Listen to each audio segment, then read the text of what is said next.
ಇವತ್ತು ನಾವು ಇನ್ನು KEA 708 ಪೋಸ್ಟ್ಸ್ ಇತ್ತು. ಅದರ SDA ಪರೀಕ್ಷೆ ಮೊನ್ನೆ ಭಾನುವಾರ ಏನಾಯಿತು, ಜನವರಿ 25ಕ್ಕೆ ನಾನ್ HK ರೀಜನ್ಗೆ. ಆ ಪೇಪರನ್ನು ಈಗ ಅದರ ಇಂಗ್ಲೀಷ್ ಪ್ರಶ್ನೆಗಳನ್ನ ಡಿಸ್ಕಸ್ ಮಾಡಲಿಕ್ಕೋಸ್ಕರ ನಿಮ್ಮ ಮುಂದಿದ್ದೀನಿ ನಾನು. ಕ್ವೆಶನ್ ನಂಬರ್ 36 ನಾನು ಡಿಸ್ಕಸ್ ಮಾಡ್ತಾ ಇರೋ paper version A2. Okay, read the sentence given below to find out the error. ABCDಯಲ್ಲಿ ಯಾವುದ್ರಲ್ಲಿ ಎರರ್ ಇದೆ ಅಂತ ಕೇಳಿದ್ದಾನೆ. Question number 36, it is better to die on your feet then leave on your knees ಅಂತಿದೆ.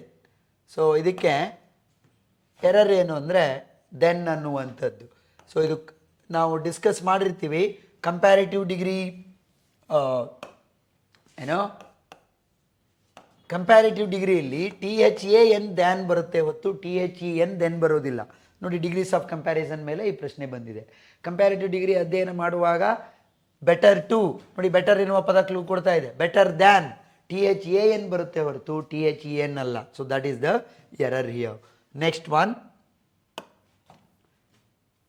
Option 3 ಆಗುತ್ತೆ ಅದಕ್ಕೆ answer. Find out which of the following sentences has A tense error. ಈ ಕೆಳಗಿನಗಳಲ್ಲಿ ಯಾವುದರಲ್ಲಿ ಟೆನ್ಸ್ ಎರರ್ ಇದೆ ಅಂತೇಳಿ ಅವನು ಕೇಳಿದ್ದಾನೆ. ಎಸ್, ಯಾವುದ್ರಲ್ಲಿ tense error ಇದೆ? Rohan and Tony are playing cricket. ಅದಕ್ಕೆ ನಾನು ಯಾವಾಗಲೂ ರಿಪೀಟೆಡಾಗಿ ಹೇಳ್ತೀನಿ ನೋಡಿ, ಇದರಲ್ಲೂ ಡೈರೆಕ್ಟಾಗಿ ಟೆನ್ಸ್ ಮೇಲೆ 2-3 ಪ್ರಶ್ನೆಗಳು ಬಂದಿದ್ದಾವೆ. 12 ಟೆನ್ಸ್ಗಳಂತ ನೀವು ತಿಳ್ಕೊಳ್ಳೋದು ಬಹಳ ಮುಖ್ಯ. ಪ್ರೆಸೆಂಟು, ಪಾಸ್ಟು, ಫ್ಯೂಚರ್ ಅಂತ ತಿಳ್ಕೊಂಡ್ರೆ ವರ್ಕೌಟ್ ಆಗೋದೇ ಇಲ್ಲ. 12 ಟೆನ್ಸ್ಗಳನ್ನು ವಿತ್ ಎಕ್ಸಾಂಪಲ್ಲು ಯಾವುದ್ರ ಸ್ಟ್ರಕ್ಚರ್ ಹೇಗೆ ಬರುತ್ತೆ ಅನ್ನೋದು ಗೊತ್ತಿರೋದು ಬಹಳ ಮುಖ್ಯ ಆಗುತ್ತೆ. ಇತ್ತೀಚಿನ ಎಲ್ಲ ಪತ್ರಿಕೆಗಳಲ್ಲಿ ಈ ಥರನೇ ಡೈರೆಕ್ಟ್ ಆಯಾ ಟೆನ್ಸಿನ ಹೆಸರಿನ ಮೇಲೆ ಪ್ರಶ್ನೆಗಳನ್ನು ಕೇಳಿದ್ದಾನೆ. ಎರರ್ ಐಡೆಂಟಿಫಿಕೇಶನ್ ಮೇಲೆ ಪ್ರಶ್ನೆಗಳನ್ನು ಕೇಳಿದ್ದಾನೆ. ಪ್ರೆಸೆಂಟ್ ಕಂಟಿನ್ಯೂಯಸ್ ಕರೆಕ್ಟ್ ಇದೆ. Rohan and Tony has been playing cricket ಅಂತಿದೆ, ಇಲ್ಲಿ ತಪ್ಪಿದೆ. ರೋಹನ್ ಆ್ಯಂಡ್ ಟೋನಿ ಪ್ಲೂರಲ್ ಆಗಿರೋದ್ರಿಂದ ಸಬ್ಜೆಕ್ಟ್ ವರ್ಬ್ ಅಗ್ರಿಮೆಂಟಲ್ಲಿ ಬಂದಿರುತ್ತಿದ್ದು. ಇಬ್ಬರು ಇರೋದ್ರಿಂದ ಹ್ಯಾವ್ ಬರಬೇಕೇ ಹೊರತು ಹ್ಯಾಸ್ ಅಲ್ಲ. So that is the error. ಇಲ್ಲಿ ಹ್ಯಾವ್ ಬೀನ್ ಪ್ಲೇಯಿಂಗ್ ಕ್ರಿಕೆಟ್ ಇದು ಕರೆಕ್ಟ್ ಇದೆ. Rohan and Tony had played cricket, ಇಲ್ಲಿ ಟೆನ್ಸ್ ಕರೆಕ್ಟ್ ಇದೆ, ಪಾಸ್ಟ್ ಪರ್ಫೆಕ್ಟ್ ಟೆನ್ಸಲ್ಲಿದೆ. ಅದಕ್ಕೆ ನಾನು ಹೇಳೋದು ಟೆನ್ಸಸ್ ಮತ್ತು ಸಬ್ಜೆಕ್ಟ್ ವರ್ಬ್ ಅಗ್ರಿಮೆಂಟ್ ಮಿಕ್ಸ್ ಆಗಿ ಪ್ರಶ್ನೆಗಳು ಬರ್ತವೆ. ಇಲ್ಲಿರುವ ಟೆನ್ಸ್ನ ಯೂಸೇಜ್ನ ಎರರ್ ಯಾವುದು ಅಂದರೆ ಹ್ಯಾಸ್ ಅನ್ನುವ ವರ್ಬು ತಪ್ಪಾಗಿ ಬಳಸಲಾಗಿದೆ. ಬಿಕಾಸ್ ರೋಹನ್ ಆ್ಯಂಡ್ ಟೋನಿ ಅನ್ನೋರು 2 ಸಬ್ಜೆಕ್ಟ್ ಇರೋದ್ರಿಂದ ಅದೇನಾಗಬೇಕಿತ್ತು, ಪ್ಲೂರಲ್ ಆಗಬೇಕಿತ್ತು. ನೆಕ್ಸ್ಟ್ ಒನ್ 38 ನೋಡಿ, ನಾವು ಕ್ವೆಶನ್ ಟ್ಯಾಗ್ಸನ್ನು ಡಿಸ್ಕಸ್ ಮಾಡುವಾಗ ಯಾವಾಗಲೂ ಹೇಳ್ತಾ ಇರ್ತೀನಿ ನಾನು, ಕೊನೆಯ ಸಿಂಪಲ್ ರೂಲ್ಗಳನ್ನು ಹೇಳಿದ ನಂತರ ಒಂದು ರೂಲನ್ನೇ ಸಪ್ರೇಟಾಗಿ ಬರ್ಸಿರ್ತೀನಿ ನೋಡಿ, ಮತ್ತು ಪುಸ್ತಕದಲ್ಲೂ ಇದೆ. ಹಾರ್ಡ್ಲಿ, ರೇರ್ಲಿ, ಸ್ಕೇರ್ಸ್ಲಿ, ನೆವರ್, ನನ್. ಈ ಪದಗಳು ಸೆಲ್ಡಮ್, ಈ ಪದಗಳೇ ನೆಗೆಟಿವ್ ಆಗಿರೋದ್ರಿಂದ ಆ ವಾಕ್ಯದಲ್ಲಿ ಆ ಪದಗಳು ಬಂದು ಅಂದರೆ ಇಡೀ ವಾಕ್ಯ ನೆಗೆಟಿವ್ ಆಗಿರುತ್ತೆ. ಹಾಗಾಗಿ ಪಾಸಿಟಿವ್ ಕ್ವೆಶನ್ ಟ್ಯಾಗನ್ನು ನೀವು ಅದಕ್ಕೆ ಪಿಕ್ ಮಾಡಬೇಕು ಅಂತ. ಸಿಂಪಲ್ ಪ್ರೆಸೆಂಟ್ ಟೆನ್ಸಲ್ಲಿದೆ, ಹೆಲ್ಪಿಂಗ್ ವರ್ಬ್ ಇಲ್ಲ, ಡೂ ಫಾರ್ಮ್ ಆಫ್ ವರ್ಬ್ ಬಳಸಬೇಕು. ಮದನ್ ಅನ್ನೋನು ಸಿಂಗ್ಯುಲರ್ ಆಗಿರೋದ್ರಿಂದ positive tag does he is the answer. Doesn't ಹಿ ಅನ್ನೋದು ಆನ್ಸರ್ ಆಗೋದಿಲ್ಲ ಇದಕ್ಕೆ, ಯಾಕೆಂದರೆ ರೇರ್ಲಿ ಅನ್ನುವ ಪದ ನೆಗೆಟಿವನ್ನು ಈ ವಾಕ್ಯದಲ್ಲಿ, ಇಡೀ ವಾಕ್ಯ ನೆಗೆಟಿವ್ ಇರೋದನ್ನು ಹೇಳ್ತಾ ಇದೆ. ಸೊ ಇದನ್ನು ಕೂಡ ನಾವು ಕ್ಲಾಸಲ್ಲಿ ಸಾಕಷ್ಟು ಸರಿ ಡಿಸ್ಕಸ್ ಮಾಡಿರ್ತೀವಿ. ಜೊತೆಗೆ ನಿಮಗೆ ಪುಸ್ತಕದಲ್ಲಿ ನೀವು ರೂಲ್ಸ್ ವೈಸ್ ಓದ್ತಾ ಹೋದರೆ ಅದೇ ಸಪ್ರೇಟ್ ರೂಲ್ ಆಗಿ ಕೂಡ ನಾನು ಅದನ್ನು ಕೊಟ್ಟಿರುವಂಥದ್ದಿದೆ. ನೆಕ್ಸ್ಟ್ 39 ಇಡಿಯಮ್ಸ್ ಮತ್ತು ಅವುಗಳ ಮೀನಿಂಗನ್ನು ಮ್ಯಾಚ್ ಮಾಡಲಿಕ್ಕೆ ಹೇಳಿದ್ದಾನೆ. ಈ ಫೇರ್ ಆ್ಯಂಡ್ ಸ್ಕ್ವೇರ್ ಅಂದರೆ ಆನೆಸ್ಟ್ ಅಂತ ನೋಡಿ, ಫೇರ್ ಅಲ್ಲೇ ಇದೆ, ಆನೆಸ್ಟ್ ಆಗಿರೋದು. ಥ್ರೂ ಆ್ಯಂಡ್ ಥ್ರೂ ಅಂದರೆ ಕಂಪ್ಲೀಟ್ಲಿ ಅಂತೇಳಿ.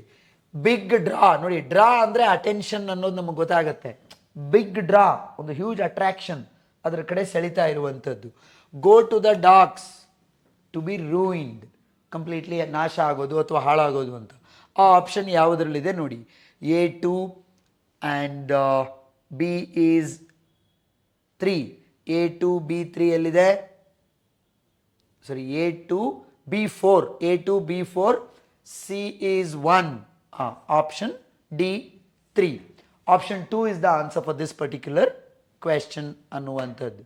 ಸೊ ಹೀಗೆ ಇಡಿಯಮ್ಸ್ನ ನೋಡಿ, ಬೇರೆ ಬೇರೆ ಸಪ್ರೇಟಾಗಿ 4 ಕೇಳೋನು ಈ ಸರಿ ಏನು ಮಾಡಿದ್ದಾನೆ, ಒಂದೇ ಪ್ರಶ್ನೆಯಲ್ಲಿ 4 ಕೇಳಿದ್ದಾನೆ. Good that there was only 1 mark for it. ಮತ್ತು ಅದು ತುಂಬ ಸರಳವಾಗಿ ಅರ್ಥ ಆಗೋ ರೀತಿದಿದೆ ಅದರಲ್ಲಿ. ಡೆಸಿಮೇಟೆಡ್ನ ಸಿನಾನಿಮ್ ಕೇಳಿದ್ದಾನೆ. The synonym for the word decimated is destroyed. Actually decimated ಅಂದರೆ ಡೆಸ್ಟ್ರಾಯ್ಡ್ ಅಂತ ಬರುತ್ತೆ. ಟು ಕಿಲ್ ಅಂತಲೂ ಅರ್ಥ ಬರುತ್ತೆ. To kill a portion of something, ಯಾವುದಾದ್ರೂ ಒಂದು ಭಾಗವನ್ನು ಕಿಲ್ ಮಾಡೋದು ಅಥವಾ ಅದನ್ನು ಹಾಳು ಮಾಡೋದು, ನಾಶ ಮಾಡೋದು ಅನ್ನುವ ಅರ್ಥ ಬರುತ್ತೆ. ಹಿಸ್ಟಾರಿಕಲಿ ಕೂಡ ಹಿಸ್ಟ್ರಿಲೂ ಆ ಪದವನ್ನು ಬಳಸ್ತಾ ಇರ್ತೀವಿ. ಡೆಸಿಮೇಟೆಡ್ ಅಂದರೆ ಡೆಸ್ಟ್ರಾಯ್ಡ್ ಅನ್ನೋದು ಆ ಪದದ ಅರ್ಥ ಆಯಿತು. ನಂತರ fill in the blank with suitable preposition. ಇದನ್ನು ಅಷ್ಟೇ ನೋಡಿ, ಪ್ರಿಫರ್ಸ್ ಅನ್ನುವ ಪದದ ಜೊತೆಗೆ ಯಾವಾಗಲೂ ಟು ಅನ್ನೋದೇ ಬರುತ್ತೆ, ದ್ಯಾನ್ ಬರಲ್ಲ ಅಥವಾ ಎಗೇನೆಸ್ಟ್ ಇನ್ಯಾವುದು ಬರೋದಿಲ್ಲ ಅನ್ನೋದನ್ನು ನಾನು ಪ್ರಿಪೋಸಿಷನ್ ಮಾಡುವಾಗಲೂ ಹೇಳಿರ್ತೀನಿ ಮತ್ತು ಡಿಗ್ರೀಸ್ ಆಫ್ ಕಂಪ್ಯಾರಿಸನ್ ಮಾಡುವಾಗಲೂ ಹೇಳಿರ್ತೀನಿ. ಪ್ರಿಫರ್ ಅನ್ನುವ ಪದದ ಪ್ರಿಫರ್, ಜೂನಿಯರ್, ಸೀನಿಯರ್ ಇವುಗಳ ಜೊತೆಗೆ ಟು ಬರುತ್ತೆ ಹೊರತು ದ್ಯಾನ್ ಅಲ್ಲ ಅನ್ನುವಂಥದ್ದು. ಸೊ ಪ್ರಿಫರ್ಸ್ ಅಂತ ಇಲ್ಲಿದೆ. He just prefers, sorry, Purvika prefers fruit juice to coffee ಅನ್ನೋದು ಆನ್ಸರ್ ಆಗುತ್ತೆ. Next one, question number 42. By next Monday. ಇದು ನಿಮಗೆ ಲಾಸ್ಟ್ ಪೇಪರಲ್ಲೂ HK ಪೇಪರಲ್ಲಿ FDA ನಲ್ಲಿತ್ತು. ಬೈ ನೆಕ್ಸ್ಟ್ ಮಂಡೇ ಅನ್ನೋದೇ ಕ್ಲೂ ಕೊಡ್ತಾ ಇದೆ. ಫ್ಯೂಚರ್ ಪರ್ಫೆಕ್ಟ್ ಅಥವಾ ಫ್ಯೂಚರ್ ಪರ್ಫೆಕ್ಟ್ ಕಂಟಿನ್ಯೂಸ್ ಇರಬೇಕು ಅನ್ನೋದನ್ನು. ಸ್ಟೇಯಿಂಗ್ ಅನ್ನೋದು ಬಂದಿರೋದ್ರಿಂದ ನೀವು he will have been staying, future perfect continuous. ನೋಡಿ, ಈ ಪ್ರಶ್ನೆಗೂ ನೀವು ಆನ್ಸರ್ ಮಾಡಬೇಕು ಅಂದರೆ ಟೆನ್ಸ್ಗಳ ಮೇಲೆ ಕರೆಕ್ಟಾದ ನಾಲೆಡ್ಜ್ ಇರಬೇಕು. ಸೊ ಅದಕ್ಕೆ ಆ proper preparation tense wise, concept wise ಯಾರು ಮಾಡ್ಕೊಂಡಿರ್ತೀರೋ ಅವ್ರು ಸುಲಭವಾಗಿ ಇವುಗಳನ್ನೆಲ್ಲ ಅಟೆಂಡ್ ಮಾಡಿರ್ತೀರಾ. Will have been staying at home at my aunt's home for the 3 weeks. Next Monday ಬಂದರೆ 3 ವೀಕು ನನ್ನ ಆಂಟಿ ಮನೆಯಲ್ಲಿ ಅವನು ಉಳ್ಕೊಂಡಿರೋ ಥರ ಆಗತ್ತೆ ಅನ್ನುವಂಥದ್ದು. ಇಲ್ಲಿ ಇನ್ನೊಂದು ಪಾಯಿಂಟ್ ಇದೆ. ನಾನು ಸಾಮಾನ್ಯವಾಗಿ ವರ್ಬ್ಗಳ ಬಗ್ಗೆ ಮಾಡುವಾಗ ಹೇಳಿರ್ತೀನಿ, ಮಾಡಲ್ ಆಕ್ಸಿಲರಿ ಹಿ ಅನ್ನುವ ಥರ್ಡ್ ಪರ್ಸನ್ ಜೊತೆಗೆ ವಿಲ್ ಬಳಸ್ತೀವಿ, ಐ ಮತ್ತು ವಿ ಇದ್ದಾಗ ಶೆಲ್ ಬಳಸ್ತೀವಿ. ಸೊ ಇಲ್ಲಿ ಶೆಲ್ ಹ್ಯಾವ್ ಬೀನೂ ಇದೆ, ವಿಲ್ ಹ್ಯಾವ್ ಬೀನೂ ಇದೆ. ಟೆನ್ಸ್ ವೈಸ್ ಅದರಲ್ಲಿ ಏನೂ ಎರರ್ ಇಲ್ಲ, ಎರಡೂ ಕರೆಕ್ಟೇ ಇದೆ.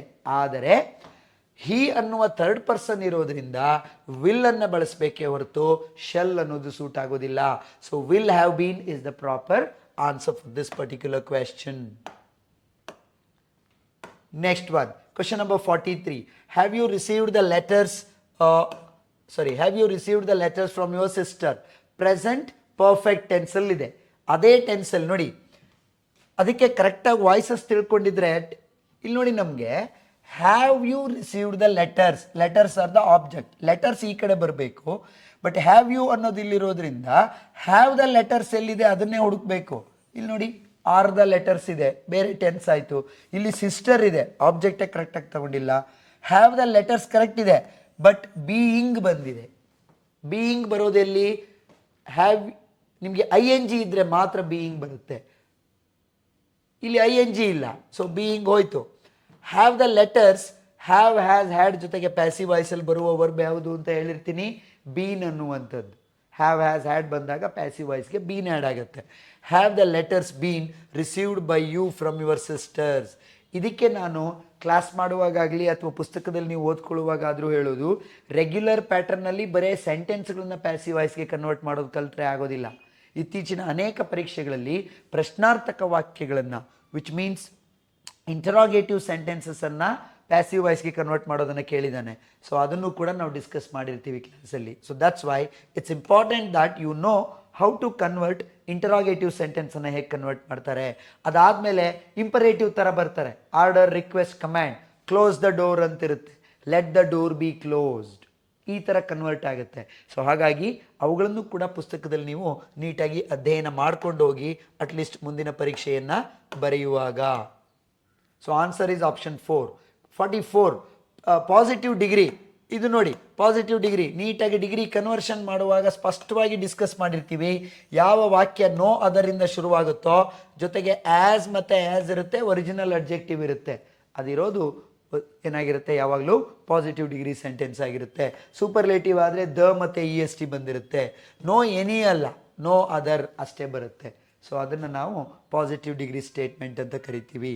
That's why it is option 2 is the answer for this. 45, PQRS ಮಾಡೋದು ಸುಲಭವಾಗಿದೆ ಅದು. On being asked by the teacher why he always came late to the class, the student first kept quiet and then picking up the bag left the class with shame and anger. QRS ಆಮೇಲೆ P. So QRSP, option 2 is the answer for this. QRSP, in case if you are with different version. ನೋಡಿ ಹೇಗೆ ಬರುತ್ತೆ? On being asked why he always came late to the class, The student first kept quiet and then picking up the bag left the class red with shame and anger. That's the answer. Next 46 ಕೂಡ ಅದು ಸೆಂಟೆನ್ಸಲ್ಲಿ segment ಮಾಡಿದ್ದ, ಇದರಲ್ಲಿ ಬೇರೆ ಬೇರೆ ಸೆಂಟೆನ್ಸಸ್ನೇ ಕೊಟ್ಟಿದ್ದಾನೆ, ಯಾವುದಾದ್ಮೇಲೆ ಯಾವ್ದು ಬರುತ್ತೆ ಅನ್ನುವಂಥದ್ದು. ಸೊ ಕರೆಕ್ಟಾಗಿ ನೋಡೋದಾದರೆ ನೀವು ನೋಡಿ, ಇಲ್ಲಿ ಮೊದಲನೇದಾಗಿ the secret of happiness lies in the simplification of life. The secret of happiness lies in the simplification of life. Simple living encourages high thinking. It leads to contentment. It leads to contentment. ಆಗ ನಿಮಗೆ contentment gives us inner wealth, the wealth of the mind and of the soul ಅನ್ನುವಂಥದ್ದು. So ಮೊದಲು ಇದು C ಇರೋದು option ಯಾವುದಿದೆ? ಇದೆ CADB ಅಂತಕ್ಕಂಥದ್ದು.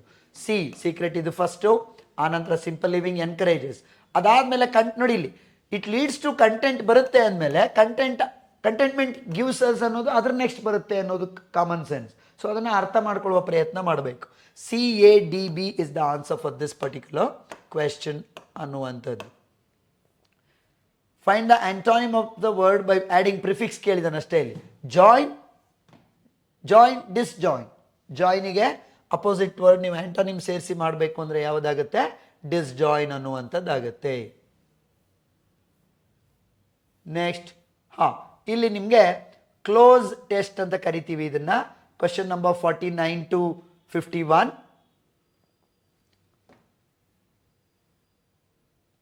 ಓದಿ ನೀವು, ಅಲ್ಲಿ ಯಾವ ಪದ ಫಿಟ್ ಆಗುತ್ತೆ ಅದನ್ನು ಫಿಲ್ ಮಾಡಬೇಕು. Although India has committed to ambitious climate goals, the transition to renewable energy remains incomplete. ಅದಕ್ಕೆ ಹಾರ್ಡ್ ವರ್ಕ್ ಮಾಡಿದರೂ ಕೂಡ ಟ್ರಾನ್ಸಿಷನ್ ಪೂರ್ತಿಯಾಗಿ ಆಗಿಲ್ಲ ರಿನವೇಬಲ್ ಎನರ್ಜಿ ಕಡೆಗೆ ಇಂಡಿಯಾದ್ದು ಅನ್ನುವಂಥದ್ದು. Experts argue that investments must be matched with the regulatory clarity to avoid ಯಾವುದನ್ನು? Volatility, ಅಂದರೆ ಸಾಕಷ್ಟು ಫ್ರಿಕ್ಷನ್, ವೊಲಾಟಿಲಿಯನ್ನು ಅವಾಯ್ಡ್ ಮಾಡಲಿಕ್ಕೆ ಮ್ಯಾಚ್ ಆಗಬೇಕದು ಅಂತ in the sector. More the shift must balance ecological concerns with the need for economic growth. ಅದು ಎರಡನ್ನೂ balance ಮಾಡೋ ಥರ ಇರಬೇಕು. ಇಲ್ಲದೆ ಹೋದರೆ ಎಕ್ಸೆಸಿವ್ಲಿ ಸ್ಟ್ರಿಕ್ಟ್ ಮೆಜರ್ಸ್ ಮಾತ್ರ ನೀವು ತಗೊಂಡ್ಬಿಟ್ರೆ ಏನಾಗುತ್ತೆ? ತುಂಬ ಸ್ಟ್ರಿಂಜೆಂಟ್ ಮೆಜರ್ಸನ್ನು ಹಾಕ್ಬಿಟ್ರೆ ದಟ್ ಕುಡ್ ಅಂಡರ್ಮೈನ್, ಅದು ರೆಡ್ಯೂಸ್ ಮಾಡಿಬಿಡ್ಬೋದು. ಇಂಡಸ್ಟ್ರಿಯಲ್ ಎಕ್ಸ್ಪ್ಯಾನ್ಷನನ್ನು ಅದೇನು ಮಾಡಿಬಿಡ್ಬೋದು? ಅಂಡರ್ಮೈನ್ ಮಾಡಿಬಿಡ್ಬೋದು. ಸೊ ಅವೆರಡು ಬ್ಯಾಲೆನ್ಸ್ ಆಗೋ ಥರ ನೋಡ್ಕೊಳ್ಳಿ ಅಂತ. ಸೊ ಮೊದಲನೇದಕ್ಕೆ ಇನ್ಕಂಪ್ಲೀಟ್ ಇಸ್ ದ ಆನ್ಸರ್, ಎರಡನೇದರಲ್ಲಿ volatile, and the third one is undermine. So that is with question number 51 ತನಕ ಆಯಿತು. ಆ ಕಡೆ ಸರಿ ಆಯಿತು. ಇದು ಡಿಸ್ಜಾಯಿನ್ 48 ಇದ್ದಿದ್ದ, 47 ಅಂದರೆ 48 ಯಾವುದೋ ಒಂದು ಬಿಟ್ವ ನಾವು. ಓಕೆ 48. ಬೆನಿನ್ ಯಾವುದೋ ಆಂಟಾನಿಮ್ ಕೇಳಿದ್ದಾನೆ. ಸೊ ಅದು ಬೆನಿನ್ ಅಂದರೆ ಒಂದು ರೀತಿಯ ಕೈಂಡ್ ಆಫ್ ಫ್ರೆಂಡ್ಲಿ ಅನ್ನುವ ಅರ್ಥನೇ ಬರುತ್ತೆ. ಫ್ರೆಂಡ್ಲಿ, ಫೇವರಬಲ್ ಅನ್ನುವ ಅರ್ಥ. ಸೊ ಅದಕ್ಕೆ ಅಪೋಸಿಟ್ ವರ್ಡ್ ಇಸ್ ಮಲೆಗ್ನೆಂಟ್. ಮಲೆಗ್ನೆಂಟ್ ಅಂದರೆ ಒಂದು ರೀತಿಯ ನಿಮಗೆ ಒಂಥರ ಉಗ್ರವಾಗಿರೋದು, ಒಂಥರ ಕೋಪಿಷ್ಟ, ಅಥವಾ ಒಟ್ಟು ನೆಗೆಟಿವ್ ವರ್ಡ್ ಅದು. ಉಗ್ರವಾಗಿರೋದು, ಕೋಪದಿಂದಿರೋದು ಅನ್ನುವಂಥದ್ದನ್ನು ಮೆಲೆಗ್ನೆಂಟ್ ಅಂತ ಕರಿತೀವಿ. ಸೊ ಫ್ರೆಂಡ್ಲಿಯಾಗಿ ಇಲ್ಲದೆ ಇರೋದು ಇದು. So that is the answer for this particular question since he has asked for antonyms. Next question number 52ಗೆ ಹೋಗ್ಬೇಕು. Question number 52. Identify the appropriate adjective in the given sentence ಅಂತಿದೆ guys, and this question has an error because ಈ ಇಡೀ ಕ್ವೆಶನ್ನಲ್ಲಿ adjective ಇಲ್ಲ. This is A wrongly framed question. ನೋಡಿ, ನಿಮಗೆ ಅವನು ಹೂಮ್ ಅನ್ನೋದನ್ನು ಆನ್ಸರ್ ಕೊಟ್ಟಿರ್ಬೋದು ಬಹುಶಃ ಕೀ ಆನ್ಸರಲ್ಲಿ. ಹೂಮ್ ಅನ್ನೋದು ಇಲ್ಲಿ ಇಂಟರಾಗೇಟಿವ್ ಪ್ರನೌನ್ ಆಗುತ್ತೆ ಹೊರತು ಅಡ್ಜೆಕ್ಟಿವ್ ಅಲ್ಲ. ಅಡ್ಜೆಕ್ಟಿವ್ ಅಂದರೆ ಏನು? It should describe A noun. ಒಂದು ನೌನಿನ ಬಗ್ಗೆ ಅದು ಏನಾದರೂ ವಿಶೇಷತೆಯನ್ನು ಹೇಳ್ತಾ ಇರುವ ಪದ ಆಗಿರಬೇಕು, ನೌನನ್ನು ಡಿಸ್ಕ್ರೈಬ್ ಮಾಡ್ತಾ ಇರುವ ಪದ ಆಗಿರಬೇಕು. ಹಾಗಾಗಿ ಹೂಮ್ ಅನ್ನೋದು ಇಲ್ಲಿ ಹೂಮ್ ಆದ ತಕ್ಷಣ ಡೂ ಯು ಅಂತಿದೆ. ನೋಡಿ, ಡೂ ಅನ್ನೋದು ಹೆಲ್ಪಿಂಗ್ ವರ್ಬ್, ವಿಶ್ ಅನ್ನೋದು ವರ್ಬ್, ಯು ಅನ್ನೋದು ಸಬ್ಜೆಕ್ಟ್ ಅಥವಾ ಪ್ರನೌನೇ ಹೊರತು ಇಲ್ಲಿ there is nothing called adjective in the entire sentence. So this question can be challenged. It has an error. ಅದಕ್ಕೆ ನೋಡಿ, ಐಡೆಂಟಿಫಿಕೇಶನ್ ಆಫ್ ಪಾರ್ಟ್ಸ್ ಆಫ್ ಸ್ಪೀಚನ್ನು ಕಲ್ತ್ಕೊಳ್ಳೋದು ಭಾಳ ಮುಖ್ಯ ಆಗುತ್ತೆ. ಪ್ರತಿ ಸರಿ ಹೇಳ್ತಾ ಇರ್ತೀನಿ ನಾನು, ಅದಕ್ಕೆ ಪಾರ್ಟ್ಸ್ ಆಫ್ ಸ್ಪೀಚ್ ಏನು, ನೌನ್ ಅಂದ್ರೇನು, ಅಡ್ವರ್ಬ್ ಅಂದ್ರೇನು, ಅಬ್ಜೆಕ್ಟಿವ್, ಇದು 2 ಕೊಟ್ಟಿದ್ದಾನೆ. ಮುಂದೆ ಒಂದು ಅಡ್ವರ್ಬ್ ಕಂಡುಹಿಡಿಯೋದು ಕೂಡ ಇದೆ. ಆಮೇಲೆ ಒಂದು interjection. So parts of speech ಮೇಲೆ 3 ಪ್ರಶ್ನೆಗಳಿದೆ. Fill in the blank with the past participle of the verb given in the sentence. Past participle form ಅಂದರೆ ಏನು? ಇದು the storm had blown. Past perfect ಟೆನ್ಸಲ್ಲಿ ಯೋಚನೆ ಮಾಡಿರ್ತೀವಿ. ಮತ್ತು ನಾನು ಡಿಸ್ಕಸ್ ಮಾಡುವಾಗ ಪ್ರೆಸೆಂಟ್ ಪಾಸ್ಟ್ 2 ಪರ್ಫೆಕ್ಟ್ ಟೆನ್ಸ್ಗಳಲ್ಲಿ ಬಳಸುವ ವರ್ಬ್ ಯಾವಾಗಲೂ V3 ಆಗಿರುತ್ತೆ ಅಂತ ಹೇಳ್ತೀನಿ. ಆ V3 is nothing but past participle form of the verb. Blow, blew, blown. Blown is the answer for this particular question. Sorry. Next one. ನೋಡಿ, ಇಂಟರ್ಜೆಕ್ಷನ್ ಯಾವ suit ಆಗುತ್ತೆ ಬಳಸ್ರಿ ಅಂತ ಹೇಳಿದ್ದಾನೆ. Our military forces have defeated the enemy. Hurrah ಅಥವಾ hurray ಎರಡನ್ನೂ ಬಳಸ್ತೀವಿ. Hurray because it's an excitement of something, achievement, courageous, happiness, ಖುಷಿಯಾದಾಗ ಇವುಗಳನ್ನೆಲ್ಲ ಎಕ್ಸ್ಪ್ರೆಸ್ ಮಾಡಲಿಕ್ಕೆ ನಮಗಿರುವಂಥದ್ದು ಹುರ್ರೆ ಅನ್ನುವಂಥದ್ದು. ಅಲಾಸ್ ಅಂದರೆ ಸಾವಿನ ಸುದ್ದಿವಿ, ಎನಿಥಿಂಗ್ ಸಮಥಿಂಗ್ ಸ್ಯಾಡ್ ಇದ್ದಾಗ ಹೇಳೋದು. ಔಚ್, ನೀವೇನಾದರೂ ಕಾಲಿಗೆ ಏನಾದರೂ ನೋವು ಮಾಡಿಕೊಂಡ್ರೆ, ಏನಾದರೂ ಹೊಡೆತ ಬಿದ್ದರೆ, ಅಥವಾ ಏನೋ ಒಂದು ಸಡನ್ನಾಗಿ ಏನೋ ಡಿಸಪಾಯಿಂಟ್ಮೆಂಟ್ನ ಫೀಲಿಂಗ್ ಬಂದಾಗ ತಕ್ಷಣ ಔಚ್ ಅಂತ ಹೇಳುವಂಥದ್ದು. Oh, sudden feeling of surprise or something. But ಇಲ್ಲಿ ನಮಗೆ ಅಚೀವ್ಮೆಂಟ್ ಇರೋದ್ರಿಂದ, ಖುಷಿ ಇರೋದ್ರಿಂದ ಹುರ್ರೆ ಅನ್ನೋದೇನಾಗುತ್ತೆ, ಮೋರ್ ಸೂಟಬಲ್ ಆಗುತ್ತೆ. That is the answer for this question. Question number 55. The prime minister was at the airport in time for the plane. At the airport in time. ಯಾಕೆಂದರೆ on time ಅಂದರೆ ಕರೆಕ್ಟಾಗಿ ಅವಾಗ ಹೋಗಿದ್ದು ಬಿಡೋದು ಅಂತ. ನೀವು ಫ್ಲೈಟಿಗೆಲ್ಲ ಆನ್ ಟೈಮಲ್ಲಿ ಹೋಗಿ ಕೂತ್ಕೊಳ್ಳೋಕ್ಕಾಗಲ್ಲ. You should be in time, ಸ್ವಲ್ಪ ಬೇಗನೆ ಹೋಗ್ಬೇಕು, ಅಲ್ಲಿ ಇರಬೇಕಾಗತ್ತೆ. So at the airport in time for the plane ಅನ್ನುವಂಥದ್ದು ಆನ್ಸರ್ ಆಗುತ್ತೆ. ಸೆಂಟೆನ್ಸ್ ವಿತ್ ಆನ್ ಎರರ್ ಕಂಡಿಡಿರಿ ಅಂತ ಹೇಳಿದ್ದಾನೆ. ಇದಕ್ಕೂ ಅಷ್ಟೇ ನೋಡಿ, ಟೆನ್ಸ್ಗಳ knowledge, subject verb agreement knowledge ಇದ್ದಾಗ ನೀಟಾಗಿ ಕಂಡುಹಿಡಿಬೋದು. They enjoy reading books. Simple present tense correct ಇದೆ. ದೇ ಇದೆ, ಪ್ಲೂರಲ್ ಎಂಜಾಯ್ ಇದೆ. They enjoy reading book, no doubt about it. He don't have any siblings. So ಇಲ್ಲೇ ಎರರ್ ಇರೋದು. ಹೀ third person singular ಇರೋದ್ರಿಂದ ಹೀ ಜೊತೆಗೆ ಏನು ಬರಬೇಕು, ಡಸಂಟ್ ಬರಬೇಕು. ನಾನು ಕ್ವೆಶನ್ ಟ್ಯಾಕ್ಸ್ ಮಾಡುವಾಗ ಫಸ್ಟ್ ಈ ಟೇಬಲ್ನ ಬರದೆ ತಾನೇ ಮಾಡೋದು. ಹೀ, ಶಿ, ಇಟ್ ಜೊತೆಗೆ does, I, we, you, they ಜೊತೆಗೆ ಡೂ ಅಂತ. ನೆಗೆಟಿವಲ್ಲಿ ಅಲ್ಲಿ ಡಸಂಟು, ಇಲ್ಲಿ ಡೋಂಟ್ ಬರುತ್ತೆ ಅನ್ನುವಂಥದ್ದು. So this is an error. She can sing very well correct ಇದೆ. I visit my grandmother every weekend, ಇದು ಕೂಡ ಸಿಂಪಲ್ ಪ್ರೆಸೆಂಟ್ ಟೆನ್ಸಲ್ಲಿದೆ. So the error is only option 2 ಅನ್ನುವಂಥದ್ದು. ಆಪ್ಷನ್ 2 ಏನಾಗಿದೆ, ಇಲ್ಲಿ ಎರರ್ ಆಗಿದೆ. Yes. 57. We play rugby. Article ವಿಚಾರದಲ್ಲಿ ಕೇಳಿದ್ದಾನೆ. ಎಷ್ಟು ನೀಟಾಗಿ ಡಿಸ್ಕಸ್ ಮಾಡಿರ್ತೀವಿ ನಾವು ಆರ್ಟಿಕಲ್ಸಿಗೆ ಸಂಬಂಧಪಟ್ಟ ಹಾಗೆ. No article when there is the name of sports. With the name of sports, ಆಟಗಳ ಹೆಸರಿನ ಜೊತೆಗೆ ಯಾವುದೇ ಆರ್ಟಿಕಲ್ ಬರೋದಿಲ್ಲ. ಡಿಸೀಸಸ್ಗಳ ಜೊತೆಗೆ ಯಾವುದೇ ಆರ್ಟಿಕಲ್ ಬರೋದಿಲ್ಲ. ಅದೇ ರೀತಿ ಪ್ರಾಪರ್ ನೌನ್ಗಳ ಜೊತೆಗೆ ಬರೋದಿಲ್ಲ ಅಂತೇಳಿ ನೋ ಆರ್ಟಿಕಲ್ ಪ್ಲೇಸಸ್ ಏನೋ ಒಂದಷ್ಟು ಲಿಸ್ಟ್ ಮಾಡಿರ್ತೀವಲ್ವಾ, ಅದ್ರೊಳಗಡೆ ಸ್ಪೋರ್ಟ್ಸು ಕೂಡ ಒಂದು. ರಗ್ಬಿ ಅಂತಿರೋದ್ರಿಂದ ವಿ ಪ್ಲೇ ರಗ್ಬಿ ಅಷ್ಟೇ ಹೇಳಬೇಕು. ನಾನು ಕ್ಲಾಸಲ್ಲಿ ಕೊಡೋ ಎಕ್ಸಾಂಪಲ್ ವಿ ಪ್ಲೇ ಚೆಸ್ ಅಂತ, ವಿ ಪ್ಲೇ ಕ್ರಿಕೆಟ್ ಅಂತ ಹೇಳಿರ್ತೀನಿ. ವಿ ಪ್ಲೇ ರಗ್ಬಿ ಬಂದಿದೆ ಅಷ್ಟೇ. That's all. So no article is the answer for this particular question. And I have repeatedly told you in the class most of the time. ಇತ್ತೀಚೆಗೆ no article ಅನೇಕ ಪತ್ರಿಕೆಗಳಲ್ಲಿ ಉತ್ತರ ಆಗಿ ಬಂದಿದೆ. ಅದನ್ನು ನೆಗ್ಲೆಕ್ಟ್ ಮಾಡಬೇಡಿ, ತಿಳ್ಕೊಳ್ಳಿ ಅಂತೇಳಿ. ಇದು ವರ್ಬನ್ನು ಕರೆಕ್ಟಾಗಿ ಬಳಸೋ ರೀತಿಯಲ್ಲಿದೆ. He explain the concepts correctly. Giving him the prize was the correct decision. So correctly, correct ಅನ್ನೋದು ಇದಕ್ಕೆ ಸರಿಯಾದ ಆನ್ಸರ್ ಆಗುತ್ತೆ, option 2. Question number 59. Choose the diminutive of the following form of the alternatives given. ಕ್ಯಾಟಿಗೆ ನೀವು kitten ಅಂತ ಹೇಳೋ ರೀತಿಯಲ್ಲಿ ಲೀಫ್ಗೆ ಅದರ ಡಿಮಿನಿಟಿವ್ ಏನಾಗುತ್ತೆ, ಲೀಫ್ಲೆಟ್ ಅಂತ ಬಳಸ್ತೀವಿ. By adding the prefix let, leaf, leaflet ಅಂತ ಹೇಳೋದನ್ನ ಕರಿತೀವಿ. Next one, question number 60. Choose the correctly spelt word. ಇವಿಷ್ಟರಲ್ಲಿ ಸೆಂಟೆನ್ಸಲ್ಲಿ ಕೊಟ್ಟಿದ್ದಾನೆ ಕರೆಕ್ಟ್ಲಿ ಸ್ಪೆಲ್ಟ್ ವರ್ಡ್ ಯಾವುದು ಅಂತೇಳಿ. ಪ್ರೆಪಾಸ್ಟರಸ್, ಇಲ್ಲಿ ಟಿ ಓ ಬಂದು ತಪ್ಪಾಗಿದೆ. ಇಲ್ಲೂ ಓ ಇದೆ, ಇಲ್ಲೂ ಓ ಇದೆ, ತಪ್ಪಾಗಿದೆ. ರೈಟ್. ಸೊ ದ ಎರರ್, ಇಲ್ಲೂ ಎರರ್ ಇದೆ. Correct one is this. Preposterous ಅಂದರೆ ರಿಡಿಕ್ಯುಲಸ್ ಅಂತ. ಏರ್ಪೋರ್ಟಲ್ಲಿ ಇದ್ದಂತಹ ಬಿವರೇಜಸ್ಗಳ ಕಾಸ್ಟಿಗೆ ಅರ್ಥವೇ ಇಲ್ಲ. It was completely unbelievable.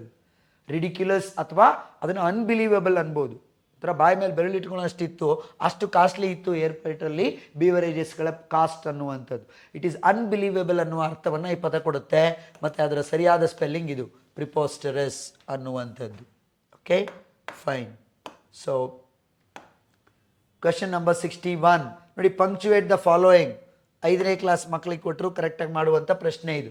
Rama, Ravi, ಇದನ್ನು ತೆಗೆದಾಕ್ತೀನಿ ಯಾಕೆಂದರೆ ರವಿಯಲ್ಲಿ ಆರ್ ಕ್ಯಾಪಿಟಲ್ ಇಲ್ಲ. ಮುಂದೇನು ನೋಡೋದೇ ಬೇಡ, ಅಲ್ಲಿ ಇಲ್ಲಿ ನೋಡ್ತೀನಿ, ಇಲ್ಲೂ ತೆಗೆದಾಕ್ತೀನಿ ಯಾಕೆಂದರೆ ಅರ್ಜುನಲ್ಲಿ ಎ ಕ್ಯಾಪಿಟಲ್ ಇಲ್ಲ. ಮುಂದೆ ನೋಡೋಕೆ ಹೋಗೋದೇ ಬೇಡ. ಯಾವಾಗ ನೀವು ಕಾನ್ಸೆಪ್ಟ್ ವೈಸು, ಗ್ರಾಮರು ಎಲ್ಲ ಕಾನ್ಸೆಪ್ಟ್ ವೈಸು ಪ್ರಿಪೇರ್ ಆಗಿರ್ತೀರೋ, ನಿಮ್ಮ approach towards answering is different. ತಪ್ಪು ಯಾವುದು ಅಂತ ತೆಗಿತಾ ಹೋಗ್ತೀರ ನೀವು. You eliminate wrong answers and you arrive at the right answers. And many students have told me that they have tried this after listening to the class and understanding the concepts thoroughly. ತಪ್ಪು ಯಾವುದು ಅಂತೇಳಿ ನೀಟಾಗಿ ಗೊತ್ತಾಗ್ತಾ ಹೋಗುತ್ತೆ, ಅದನ್ನು eliminate ಮಾಡಿಬಿಡ್ತಾರೆ. So you get the right answer in that scenario. ಇಲ್ಲಿ ನೋಡಿ, Rama, Ravi and Arjun attended the conference with full stop ಇದೆ, ಕರೆಕ್ಟ್ ಇದೆ. ಇಲ್ಲಿ ಏನು ತಪ್ಪು? ಇದು ಸರಿ ಇದೆ, ಕ್ಯಾಪಿಟಲ್ ಲೆಟರ್ ಎಲ್ಲ ಕಡೆ ಕರೆಕ್ಟ್ ಇದೆ. ಬಟ್ ಈ ಎರಡು ಬೇರೆ ಬೇರೆ ಹೆಸರು ಬಂದಿರೋದ್ರಿಂದ ಇಲ್ಲಿ ಕಾಮ ಬಳಸಬೇಕು, ಬಳಸಿದ್ದಾನೆ. That is absolutely correct.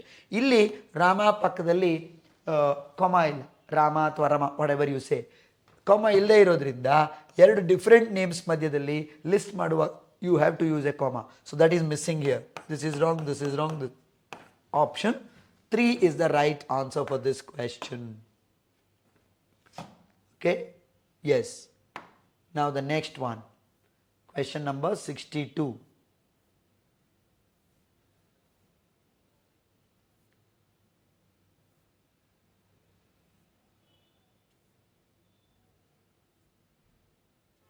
Yes. 62ಗೆ ನಿಮಗೆ ಇಲ್ಲೂ ಅಷ್ಟೇ ಮತ್ತೊಮ್ಮೆ ನೋಡಿ, ಇದ್ರ ಮೇಲೆ ಕ್ವೆಶನ್ ಬಂದಿದೆ, ಆರ್ಟಿಕಲ್ಸ್ ಮೇಲೆ ನೋಡಿ, 2-3 ಪ್ರಶ್ನೆಗಳು ಬಂದಿದೆ. ನಾವು ಕ್ಲಾಸ್ ಮಾಡುವಾಗ ಅದ್ರ ಮೇಲೆ ಒಂದು 3 ಅವರ್ ಸ್ಪೆಂಡ್ ಮಾಡಿರ್ತೀವಿ. ಲಾಸ್ ಇಲ್ಲ ನೋಡಿ, 3-4 ಪ್ರಶ್ನೆಗಳು ಬಂದಿರುತ್ತೆ ಅದ್ರ ಮೇಲೆ. ಅದಕ್ಕೆ ನಾನು ಹೇಳೋದು, ಸಿನ್ಸ್ ಯು ಡೋಂಟ್ ನೋ ಯಾವ ಕಾನ್ಸೆಪ್ಟ್ ಮೇಲೆ ಎಷ್ಟು ಪ್ರಶ್ನೆಗಳು ಬರುತ್ತೆ ಏನು ಅಂತೇಳಿ, ಎಲ್ಲ ಕಾನ್ಸೆಪ್ಟನ್ನು ಥರೋ ಆಗಿ ತಿಳ್ಕೊಂಡು ಹೋಗೋದು ಬಹಳ ಮುಖ್ಯ ಆಗತ್ತೆ. ಇದರಲ್ಲಿ ಚೂಸ್ ದ ಕರೆಕ್ಟ್ ಸೆಂಟೆನ್ಸಸ್. ಯಾವ್ಯಾವ ಸೆಂಟೆನ್ಸಲ್ಲಿ ಆರ್ಟಿಕಲನ್ನು ಕರೆಕ್ಟಾಗಿ ಬಳಸಿದ್ದಾನೆ ಹೇಳಿ ಅಂತ. He lives in an poor. An ಇದ್ಮೇಲೆ ಇಲ್ಲಿ ಓವೆಲ್ ಸೌಂಡ್ ಇರಬೇಕು. ನಮ್ಮ ರೂಲ್ ಏನಿದೆಯಲ್ಲ, ಟು ಬಂದರೆ ಓವೆಲ್ ಸೌಂಡ್, ಟು ಬಂದರೆ ಪೂ, ಪ ಬ ಬ ಮ. So it is a consonant sound. So ಇಲ್ಲಿ ಸರಿಯಾದ ಯೂಸೇಜ್ ಇಲ್ಲ. ಅದು he lives in a poor village ಅಂತ ಆಗಬೇಕಿತ್ತು, ಲೊಕ್ಯಾಲಿಟಿ ಅಂತ. ಎರಡನೇದು, it was an eulogy rendered by his teacher ಅಂತಿದೆ. ಎಲ್ಯುಜಿ ಅಂದರೆ ಒಂದು ಪ್ರಶಂಸಾ ಭಾಷಣ, ಅದ್ರ ಬಗ್ಗೆ ಹೊಗಳಿ ಓದೋದು ಅಂತ. ಇಲ್ಲಿ ಆಗಿರೋ ನೋಡಿ, ಈ ಇಂದ ಶುರುವಾದ್ರೂ ಕೂಡ ಇದರ pronunciation eulogy. Just like one eyed man, university, European ಅಂತ ಹೇಳ್ತೀವಲ್ಲ, ಆ ಥರ ಯರಲವ, ಎಲ್ಯುಜಿ, ಎ ಸೌಂಡ್ ಈಸ್ ಹಿಯರ್, ಎ ಅಥವಾ ಎ. ಹಾಗಾಗಿ ಇಲ್ಲಿ ಓವೆಲ್ ಸೌಂಡ್ ಇಲ್ಲದೆ ಇರೋದ್ರಿಂದ ಇದರ ಬಳಕೆ ಕೂಡ ತಪ್ಪು. ಇಲ್ಲಿ ಏನು ಬರಬೇಕಿತ್ತು? It was a eulogy rendered by his teacher ಅಂತ ಆಗಬೇಕಿತ್ತು. ಫಸ್ಟು ಮತ್ತು ಸೆಕೆಂಡ್ ಎರಡೂ ತಪ್ಪಿದೆ. ಇದು ಸರಿ ಇದೆ. He is an honest man. ಯಾಕೆಂದರೆ ಆನೆಸ್ಟ್ ಅಂತ ಹೇಳುವಾಗ ಸೌಂಡ್ ಹೆಚ್ಚು ಸೈಲೆಂಟ್ ಆಗುತ್ತೆ, ಆನೆಸ್ಟ್ ಅಂತ ಹೇಳ್ತೀವಿ. ಇಂದ ಒಳಗಡೆ ಬಂದರೆ ಓವೆಲ್ ಸೌಂಡ್ಸ್, ಆ್ಯನ್ ಬಳಸಬೇಕು. ಇಂದ ಬಂದರೆ consonant sound. So an honest, ಇದು ಸರಿ ಇದೆ, ಇದು ಕರೆಕ್ಟ್ ಇದೆ. ಹಿ ಈಟ್ಸ್ ಆ್ಯನ್ ಎಗ್, ಎ ಇಂದ ಒಳಗಡೆ ಇದೆ, ಎಗ್ ಎವ್ರಿ ಡೇ, ಕರೆಕ್ಟ್ ಇದೆ. ಸೊ ಆಪ್ಷನ್ ಸಿ ಮತ್ತು ಡಿ ಎರಡೂ ಸರಿ ಇದೆ. ಎಲ್ಲಿದೆ ಅದು? Option 2, C and D are correct. ಮೊದಲನೇದು ಎ ಮತ್ತು ಬಿ ಏನಾಗಿದೆ? ತಪ್ಪಾಗಿದೆ. ನಿಮಗೆ ನೋಡಿ ಇನ್ನೊಂದು ಆಪ್ಷನ್ ಕೊಟ್ಟಿದ್ದಾನೆ ಕನ್ಫ್ಯೂಸ್ ಮಾಡಲಿಕ್ಕೆ, B, C and D are correct ಅಂತ. ಇದಲ್ಲ, ಯಾಕೆಂದರೆ ಬಿನಲ್ಲಿ ಆ್ಯನ್ ಎಲ್ಯುಜಿ ಅಂತ ಬಳಸಿರುವಂಥದ್ದು ಏನಾಗಿದೆ? ತಪ್ಪಾಗಿದೆ. Next question number 63. ಇಲ್ಲಿ ನೋಡಿ, ಇಲ್ಲೂ ಮತ್ತೆ ಟೆನ್ಸ್ ಐಡೆಂಟಿಫಿಕೇಶನ್. ಟೆನ್ಸ್ ಮೇಲೆ ನೋಡಿ 4 ಪ್ರಶ್ನೆಗಳಿದ್ದಾವೆ. 12 ಟೆನ್ಸ್ ಕರೆಕ್ಟಾಗಿ ಕಲಿಯದ ಹೊರತು ನಿಮಗೆ ಇದಕ್ಕೆ ಕಾಯಕಲ್ಪ ಇಲ್ಲ. ಅರ್ಥ ಆಯ್ತಾ? Yes. If I had the qualification, ನೋಡಿ ಅವನೇನು ಕೇಳಿದ್ದಾನೆ, ಇಫ್ ಕ್ಲಾಸ್ ಬಳಸಿರುವ ವಾಕ್ಯದಲ್ಲಿ ಯಾವ ಟೆನ್ಸ್ ಇದೆ ಅಂತೇಳಿ. ಅಂದರೆ ಇಫ್ ಬಳಸಿರೋದು ಇಲ್ಲೇ. I had the qualification, I subject, had V2 subject, V2 object ಇರೋದು ಯಾವ ಟೆನ್ಸ್ ಆಗುತ್ತೆ? ಯಾವಾಗಲೂ ಸಿಂಪಲ್ ಪಾಸ್ಟ್ ಟೆನ್ಸ್. ಹ್ಯಾಡ್ ಅನ್ನೋದು ಹ್ಯಾವಿನ ಪಾಸ್ಟ್ ಟೆನ್ಸ್ ಅದು. ಐ ಹ್ಯಾಡ್ ಅನ್ನೋದನ್ನ ಇಲ್ಲಿ ಮೈನ್ ವರ್ಬ್ ಆಗಿ ಬಳಸಿರೋದಾನೆ, ಹ್ಯಾವ್, ಹ್ಯಾಸ್, ಹ್ಯಾಡ್ ಅಂತೇಳಿ, ಹೊಂದಿದ್ದೇನೆ ಅಂತ. ಇಫ್ ಮರ್ತು ಬಿಡಿ, I had the qualification, subject V2 ಇದೆ, ಪಾಸ್ಟ್ ಟೆನ್ಸ್ ಇದೆ, ಪ್ರೆಸೆಂಟ್ ಟೆನ್ಸ್ ಇಲ್ಲ. ಹಾಗಾಗಿ ಸಿಂಪಲ್ ಪಾಸ್ಟ್ ಟೆನ್ಸ್ ಅನ್ನೋದು ಆ ವಾಕ್ಯದ ಟೆನ್ಸ್ ಆಗಿದೆ. That's what we need to understand. Next question number 64. Identify simple sentences in the following ಅಂತ ಕೇಳಿದ್ದಾನೆ. ಇಲ್ಲಿ ಸಿಂಪಲ್ ಸೆಂಟೆನ್ಸಸ್ ಅಂದರೆ ಯಾವುದು ಅಂದರೆ ಮತ್ತೆ ಆ್ಯಂಡ್ ಬಟ್ಟು ಈ ಥರದ್ದು ಕಾಂಪ್ಲೆಕ್ಸ್ ಕಾಂಪೌಂಡ್ ಎರಡೂ ಇರಬಾರ್ದು, ಒಂದೇ ಕ್ಲಾಸ್ ಇರಬೇಕು ಆ ವಾಕ್ಯದಲ್ಲಿ. ಅಂಥದ್ದು ಯಾವುದು? He studied in his native place, correct ಇದೆ, simple sentence. We came upon a hut where a worker lived, ಇಲ್ಲಿ ಕಾಂಪ್ಲೆಕ್ಸ್ ಇದು ಬೇರೆ ಬೇರೆ ಇದೆ, ಸೊ ಹಾಗಾಗಿ ಇದು ಬರೋದಿಲ್ಲ. I have no advice for you, ಇದು ಕರೆಕ್ಟ್ ಇದೆ. ಹಾಗೆಯೇ Rama went to Madras and made a lot of money, ಎರಡು ಟೋಟಲ್ ಸೆಗ್ಮೆಂಟ್ ಇದೆ, ಕಾಂಪೌಂಡ್ ಸೆಂಟೆನ್ಸ್ ಆಗುತ್ತಿದ್ದು. ಹಾಗಾಗಿ ಯಾವ್ಯಾವುದು ಮಾತ್ರ ಎ ಆ್ಯಂಡ್ ಸಿ ಅಂತ ಯಾವ ಆಪ್ಷನ್ ಇದೆಯೋ ಅದು ಸರಿಯಾಗುತ್ತೆ. Option A and C are correct. ಫಸ್ಟಲ್ಲೇ ಎ ಆ್ಯಂಡ್ ಸಿ ಅಂತಿದೆ, that is the answer for this question. Yes, question number 65. ನೋಡಿ ಇಲ್ಲಿ ಎಷ್ಟು ಈಸಿ ಆಗಿದೆ ಇದು ಪ್ರಶ್ನೆ. ಅಡ್ವರ್ಬ್ ಇದು ಯಾವುದು ಅಂತ ಕಂಡುಹಿಡಿಬೇಕು. ಏನನ್ನ underline word. Rama sat slowly on the desk. Slowly ಅನ್ನೋದೇನು, ಅವನು ಹೇಗೆ ಕೂತ ಅನ್ನೋದನ್ನು ಹೇಳ್ತಾ ಇದೆ, ಹಾಗಾಗಿ ಅಡ್ವರ್ಬ್. ನಾವು ಪಾರ್ಟ್ಸ್ ಆಫ್ ಸ್ಪೀಚನ್ನು ಡಿಸ್ಕಸ್ ಮಾಡುವಾಗ ಭಾಳ ಸರಳವಾಗಿ ಹೇಳಿರ್ತೀನಿ. ಕ್ರಿಯೆಯ ಕುರಿತು ವಿಷಯವನ್ನು ಹೇಳೋದಾದರೆ ಒಂದು ಕ್ರಿಯೆ ಹೇಗೆ ನಡೀತು ನೋಡಿ, ಇಲ್ಲಿ ಸ್ಲೋಲಿ, ಮ್ಯಾನರ್, ಎಲ್ಲಿ ನಡೀತು, ಪ್ಲೇಸ್, ಅಡ್ವರ್ಬ್ ಆಫ್ ಪ್ಲೇಸ್, ಯಾವಾಗ ನಡೀತು, ಎಸ್ಟರ್ಡೇ, ಸಮ್ ಟೈಮ್ಸ್, ಟುಡೇ, ಈ ಥರದ್ದು. So adverb of time, adverb of place, adverb of manner ಅಂತ ಹೇಳ್ತೀವಿ. ಇದು ಅಡ್ವರ್ಬ್ ಆಫ್ ಮ್ಯಾನರ್. ಕ್ರಿಯೆ ಹೇಗೆ ನಡೀತು ಅಂತ ಹೇಳುವಂಥದ್ದು ಅಡ್ವರ್ಬ್ ಆಗುತ್ತೆ, ಕ್ರಿಯೆನೇ ವರ್ಬ್ ಆಗುತ್ತೆ. ನೌನನ್ನು ಕುರಿತು ಏನಾದರೂ ಅಥವಾ ನೌನ್ ಅಥವಾ ಪ್ರನೌನನ್ನು ಕುರಿತು ಡಿಸ್ಕ್ರೈಬ್ ಮಾಡೋದು ಅಡ್ಜೆಕ್ಟಿವ್ ಆಗುತ್ತೆ. ಜಗತ್ತಿನ ಯಾವುದೇ ವಸ್ತು, ವ್ಯಕ್ತಿ ಅಥವಾ ಫೀಲಿಂಗ್ ಅಥವಾ ಒಂದು ಐಡಿಯಾದ ಹೆಸರೇನು ಕೊಟ್ಕೊಂಡಿರ್ತೀವಿ ಅದೆಲ್ಲದು ನೌನ್ ಆಗುತ್ತೆ. So this is a very primary understanding of parts of speeches. School ಲೆವೆಲಿಂದ ಕಲ್ತಿರ್ತೀವಿ ಅದನ್ನ, ಬಟ್ ಕರೆಕ್ಟಾಗಿ ಅರ್ಥ ಮಾಡ್ಕೊಳ್ಳಿಲ್ಲ ಅಂದರೆ ಮಾರ್ಕ್ಸ್ ಹೋಗುತ್ತೆ. ಹಾಂ ನೋಡಿ, ಈ ರಿಪೋರ್ಟೆಡ್ ಸ್ಪೀಚ್ ಏನಾಗಿದೆ ಇಲ್ಲಿ, ಹುರ್ರಾ ನೋಡಿ, hurrah we have won the match, ಇದು ಪ್ರೆಸೆಂಟ್ ಪರ್ಫೆಕ್ಟಲ್ಲಿದೆ, ಪಾಸ್ಟ್ ಪರ್ಫೆಕ್ಟಿಗೆ ಹೋಗಬೇಕು. ಇದು ಎಕ್ಸ್ಕ್ಲಮೇಟ್ರಿ ವಾಕ್ಯ ಸೆಂಟೆನ್ಸ್ ಅಂದರೆ ಎಕ್ಸ್ಕ್ಲಮೇಟ್ರಿ ಮಾರ್ಕ್ ಇರುತ್ತೆ. ಇದನ್ನು ರಿಪೋರ್ಟೆಡ್ ಸ್ಪೀಚ್ ನೀವು ಡೀಟೇಲಾಗಿ ನಾನು ಪಾಠ ಮಾಡಿರೋದು ನೋಡಿದರೆ ಅಥವಾ ಅಟೆಂಡ್ ಮಾಡಿಕೊಂಡ್ರೆ ಅಥವಾ ಪುಸ್ತಕದಲ್ಲೂ ವಿವರಿಸಿದ್ದೀನಿ. Hurray we have won the match, ಇದು ನೋಡಿದ ತಕ್ಷಣ ಇದು ಎಕ್ಸ್ಕ್ಲಮೇಷನ್ ಅಂತ ಗೊತ್ತಾಗಬೇಕು. ಪ್ರಶ್ನೆಯಲ್ಲಿ ಸೆಡ್ಡೇ ಇರುತ್ತೆ, ಬಟ್ ನಿಮ್ಮ ಆನ್ಸರ್ ಸೆಡ್ ದಟ್ ಅಂತ ಇರೋವನ್ನ ಸ್ಟ್ರೈಟ್ ಅವೇ ಬಿಟ್ಟು ಹಾಕ್ಬೋದು. ಎಕ್ಸ್ಕ್ಲೇಮ್ಡ್ ಇದು ಹಂಗೆ ಇದು ಹೋಯ್ತು. ಎಕ್ಸ್ಕ್ಲೇಮ್ಡ್ ಅಂತ ಎಲ್ಲಿದೆ ಅದನ್ನು ಹುಡುಕಿ. ಹಿ ಎಕ್ಸ್ಕ್ಲೇಮ್ಡ್ ಇದ್ರೂ ಇಲ್ಲೇನಾಗಿದೆ ನೋಡಿ, we had won the match ಅಂತ ಕೊಟ್ಟಿದ್ದಾನೆ, ಪ್ರನೌನ್ ಚೇಂಜ್ ಮಾಡಿಲ್ಲ, ವಿ ಇರೋದು ದೇ ಆಗಿಲ್ಲ. He is delighted that they had won the match ಅಂತ ಮಾಡಿದ್ದಾನೆ, ಈ ಥರ ಹೇಳಕ್ಕೆ ಬರೋದಿಲ್ಲ. ಎಕ್ಸ್ಕ್ಲೇಮ್ಡ್ ಅನ್ನೋದನ್ನು ಹೇಳಬೇಕು ನೀವು. ಹಿ ಎಕ್ಸ್ಕ್ಲೇಮ್ಡ್ ವಿತ್ ಡಿಲೈಟ್, ಖುಷಿಯಾಗಿದ್ದರೆ ಡಿಲೈಟ್ ಅಂತ ಅಥವಾ ಜಾಯ್ ಅಂತ ಅಥವಾ ಹ್ಯಾಪಿನೆಸ್ ಯಾವುದಾದ್ರೂ ಬಳಸ್ಬೋದು. He exclaimed with delight that we have won the match ಅನ್ನೋದು ನೋಡಿ ಎಷ್ಟು ನೀಟಾಗಿ they had won the match ಅಂತ ಆಗಿದೆ. ವಿ ದೇ ಆಗಿದೆ, ಹ್ಯಾವ್ ಇರೋದು ಹ್ಯಾಡ್ ಆಗಿದೆ. They had won the match ಅಂತೇಳಿ ಆಗಿದೆ ಅಂತಕ್ಕಂಥ. Clear? Fine. So that is what we call. So answer is option 2 ಅನ್ನುವಂಥದ್ದು. Question number 67. ಇದಕ್ಕೂ ಅಷ್ಟೇ ನೋಡಿ, ನಿಮಗೆ ಟೆನ್ಸ್ ಮೇಲೆ ಇರೋದು. ಇದನ್ನು ಸುಲಭವಾಗಿ ಟೆನ್ಸ್ ಗೊತ್ತಿದ್ದವನು ಆನ್ಸರ್ ಮಾಡಿರ್ತಾನೆ. ಹಿ ಈಸ್ ಅಂತ ಆಲ್ರೆಡಿ ಬಂದ್ಬಿಟ್ಟಿದೆ. He is going to Bengaluru on Friday to meet his friend. ಈ ವಿದ್ಯಮಾನವನ್ನು ನಾನು ಪ್ರೆಸೆಂಟ್ ಕಂಟಿನ್ಯೂಯಸ್ ಟೆನ್ಸ್ ಮಾಡುವಾಗ ಹೇಳಿರ್ತೀನಿ. ಪ್ರೆಸೆಂಟ್ ಕಂಟಿನ್ಯೂಯಸ್ ಟೆನ್ಸನ್ನು ಬಳಸ್ಕೊಂಡು ಮುಂದೆ ಒಂದು ಫ್ಯೂಚರ್ನ ಪದ ಇದ್ದಾಗ ಸಿಂಪಲ್ ಫ್ಯೂಚರ್ ಆ್ಯಕ್ಷನ್ಗಳನ್ನು ಕೂಡ ಹೇಳ್ಬೋದು. ನೋಡಿ, ಅವನು ಫ್ರೈಡೇ ಮುಂದೆ ಬರುವಂಥದ್ದು, ಬಳಸ್ತಾ ಇರುವ ವಾಕ್ಯ ಪ್ರೆಸೆಂಟ್ ಕಂಟಿನ್ಯೂಯಸ್ಸು, ಆದರೆ ಹೇಳ್ತಾ ಇರುವ ಆ್ಯಕ್ಷನ್ನು ಸಿಂಪಲ್ ಫ್ಯೂಚರ್ದು. This is possible in terms of present continuous tense. ಯಾಕೆ ಅಂದರೆ ಒಂದು ಫ್ಯೂಚರನ್ನು ಡಿನಾಮಿನೇಟ್ ಮಾಡುವ ಪದ ಆ ವಾಕ್ಯದಲ್ಲಿ ಇರುತ್ತೆ. ಸ್ಟ್ರಕ್ಚರ್ ಮಾತ್ರ he is going present continuous ಟೆನ್ಸಲ್ಲಿ ಇರುತ್ತೆ. ನೀವು ಹಿ ಈಸ್ ಬಂದಮೇಲೆ ವಿಲ್ ಇರೋ ಆಪ್ಷನ್ಗಳು ಬರೋದೇ ಇಲ್ಲ, ಅದನ್ನ ತೆಗೆದಾಕ್ಬಿಡಿ.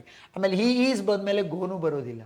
ನಿಮಗೆ ಕರೆಕ್ಟಾಗಿ 12 ಟೆನ್ಸ್ನ ಸ್ಟ್ರಕ್ಚರ್ ಗೊತ್ತಿದ್ದಾಗ ನೀವು ಒಂದು ಸೆಕೆಂಡು ಯೋಚನೆ ಮಾಡೋದಿಲ್ಲ, ಗೋಯಿಂಗ್ ಅಂತ ಹೋಗ್ತೀರಿ. ಹಿ ಈಸ್ ಇರೋದ್ರಿಂದ ವಿಲ್ ತೆಗೆದಾಕಿ, ಮತ್ತು ಹಿ ಈಸ್ ಪಕ್ಕದಲ್ಲಿ ಗೋ ಅಷ್ಟೇ ಬರಲಿಕ್ಕೆ ಸಾಧ್ಯವೇ ಇಲ್ಲ.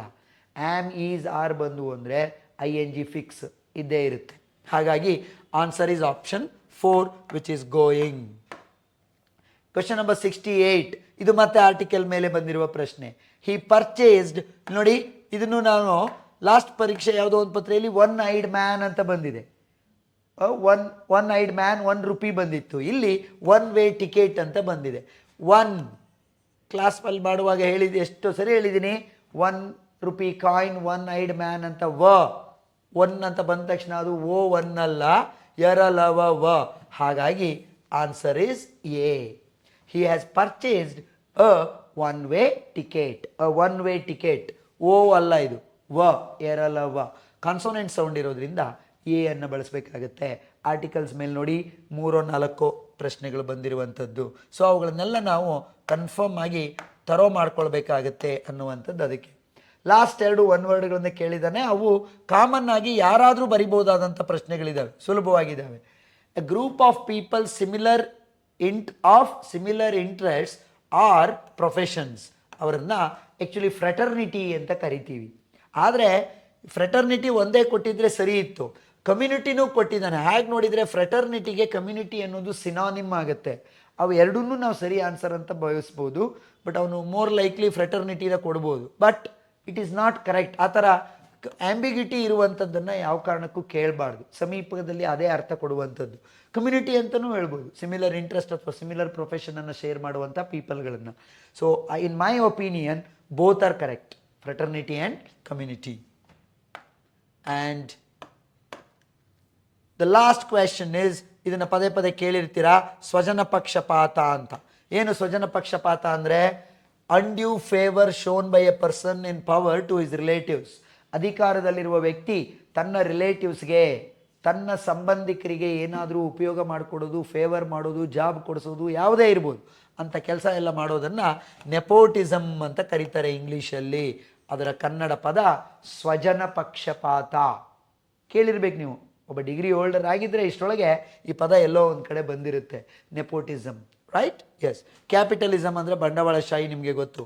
ಕಮ್ಯುನಿಸಮ್, ಕಮ್ಯುನಿಸಮ್ ಅಂದರೆ ಕಮ್ಯುನಿಸಮ್ನ ಐಡಿಯಾಗಳು ಗೊತ್ತಲ್ಲ, haves and have nots, Karl marks.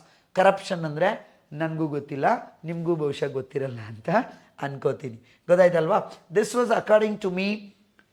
If you have prepared well, ಕರೆಕ್ಟಾಗಿ ಕ್ಲಾಸ್ ಕೇಳಿದವರಾಗಿದ್ದು ಗ್ರಾಮರ್ ಪುಸ್ತಕಗಳನ್ನು, ನನ್ನ ಪುಸ್ತಕವನ್ನು ನೀವು ಆ್ಯಕ್ಚುಲಿ ಎಕ್ಸಸೈಸಸ್ ಎಲ್ಲ ಮಾಡಿದರೆ after each concept, this book is definitely more than at least a 30 hit ಮಾಡುವಂಥ ಒಂದು ಪರ್ಟಿಕ್ಯುಲರ್ ಆದಂಥ ಪೇಪರ್ ಇದು ಆಗಿತ್ತು. ಅಷ್ಟು ಈಸಿ ಇತ್ತು ಅಂತೇಳಿ ನನಗೆ ಅನಿಸುತ್ತೆ. ನಿಮಗೆ ಈಸಿ ಅಂತ ಅನಿಸ್ಬೋದು ಅಂತ ಹೇಳಬೇಡಿ, ಪ್ರಿಪ್ರೇಷನ್ ಇದ್ದವರಿಗೂ ಕೂಡ ಅಷ್ಟೇ ಈಸಿ ಇದು ಖಂಡಿತ ಆಗಿರುತ್ತೆ. ಪ್ರೊವೈಡೆಡ್ ನಿಮಗೆ ಒಮ್ಮೆ ನೀಟಾಗಿ ಕ್ಲಾಸ್ ಕೇಳಿದ್ದು ಆಗಿರಬೇಕು, ಜೊತೆಗೆ ನೀವೇ ವರ್ಕೌಟ್ ಕೂಡ ಮಾಡಬೇಕು. That is why I tell you, please refer PYQ book. ಯಾಕೆಂದರೆ ಅಲ್ಲಿ ಎಲ್ಲದೂ ಸಿಗುತ್ತೆ. ಎಲ್ಲೋ ಒಂದು ಕಡೆ ನೆಪೋಟಿಸಮ್ಮು ಬಂದೋಗಿರುತ್ತೆ, ಫ್ರೆಟರ್ನಿಟಿನೂ 45 ಪೇಪರಲ್ಲಿ ಎಲ್ಲೋ ಒಂದು ಕಡೆ ಬಂದೋಗಿರುತ್ತೆ. ಜೊತೆಗೆ ಆ one word, one way, ₹1 coin, ಆಮೇಲೆ ಒನ್ ವೇ ಟಿಕೆಟ್ ಎಲ್ಲ ಬಂದಿತ್ತಲ್ಲ, ಅಂಥವು ಗೊತ್ತಾಗಿರ್ತವೆ. LUG ಅನ್ನೋ ವರ್ಡ್ ಎಲ್ಲೋ ಒಂದು ಕಡೆ ಬಂದಿರುತ್ತೆ, ತಲೆಯಲ್ಲಿ ಉಳ್ಕೊಳ್ಳುವ ಸಾಧ್ಯತೆ ಇರುತ್ತೆ. ಪ್ರಿಫರ್ ಅನ್ನೋದಕ್ಕೆ ಟೂನೇ ಬಳಸಬೇಕು ಅನ್ನೋದು ಸಾಕಷ್ಟು ಸರಿ ಬಂದಿದೆ ಪತ್ರಿಕೆಯಲ್ಲಿ, ಅದು ಉಳ್ಕೊಂಡಿರುತ್ತೆ. Right? So that's why this was NHK, no problem. HK ಪೇಪರ್ನ ಬರೆಯುವಂಥವ್ರು ನೆಕ್ಸ್ಟು ದಯವಿಟ್ಟು ಈ ರೀತಿಯ ಎಲ್ಲ ರೀತಿ ಪೂರ್ತಿ ಕ್ಲಾಸನ್ನು ಕೇಳಿಸ್ಕೊಳ್ಳುವಂಥದ್ದು, ಆನಂತರ ಬುಕ್ಕನ್ನು ತೊಗೊಂಡು ಅದರಲ್ಲಿರುವ ಆ್ಯಕ್ಟಿವಿಟಿನ ಪ್ರತಿ ಕಾನ್ಸೆಪ್ಟ್ ವೈಸ್ ಬಿಡಿಸುವಂಥದ್ದು. ಆಗ that gives you that boost and confidence for appearing in the examination ಅನ್ನುವಂಥದ್ದು. Right? Thank you very much. ನಿಮ್ಮ ಪರೀಕ್ಷೆಗೆ ಒಳ್ಳೆಯದಾಗಲಿ. ಮುಂದೆ ನೀವು ಬರೆಯುವಂಥ ಪರೀಕ್ಷೆಗೆ all the best. Thank you very much.